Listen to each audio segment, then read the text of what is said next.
you're going to have finally a chance to practice what we've talked about in the course. You will be negotiating an exercise called the House on Elm Street. And here is the common information from that exercise. This involves negotiations between Tracy and Pat. One of you will be Tracy, your counterpart will be Pat, for the sale of a beautiful old Victorian house on a large lot in a residential neighborhood. The house needs expensive repairs. The seller and neighbors have a strong interest in preserving the house and the neighborhood. The last sale in the neighborhood was 6 years ago, when a similar house sold for $135,000. The house was similar, but it was well maintained. Property values have appreciated considerably since then. And the property has a tax assessment of $140,000. But tax assessments are usually well below market value.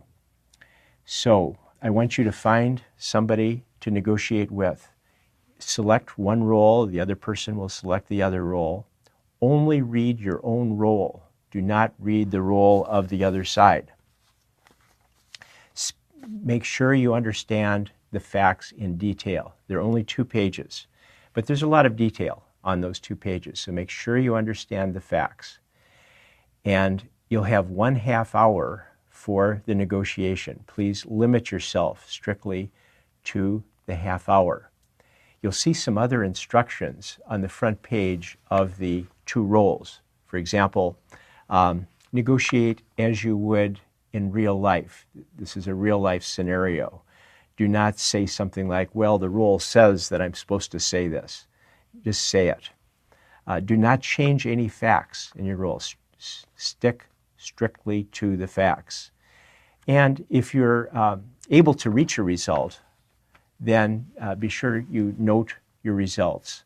Not all of you will be able to successfully resolve the negotiation, and that's fine. Just stop after 30 minutes. After we debrief, you will have a chance to, number one, do your own negotiation performance review, your self-assessment. But unlike real life, you will also have a chance to assess the other side. In real life, when you negotiate, nobody ever says to you, gosh, you did a great job in this negotiation, but you could have taken a lot more of my money if you would have done X, Y, and Z. A good negotiator instead will say, oh, you did a great job in this negotiation. You really ate my lunch. You're the greatest negotiator ever. They'll never tell you how to improve. So this is your one chance to get honest, candid feedback from the other side. Please take advantage of this. And by the same token, please give honest, candid feedback to the other side. What did they do well? How can they improve? I use this approach in my class, and it's an especially valuable feature of the class. I receive many emails from former students who talk about it. Let me give you a couple of examples. Negotiation is a fundamental skill that we need to learn how to use. I was a bit hesitant to join the class initially, as I thought I had excellent negotiation skills. However, when I was put in a class with better negotiators, things were put into perspective and made me realize there was a lot to learn.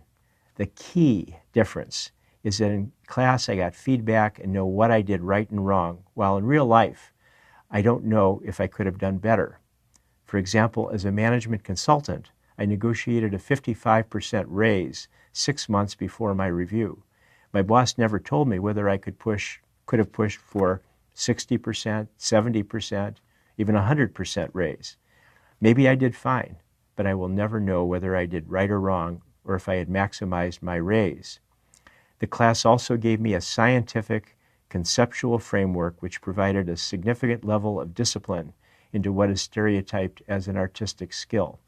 This is a critical tool that MBAs need to learn, not just to negotiate, but also to diffuse stressful situations. I've actually had former students who also bring this into the workplace.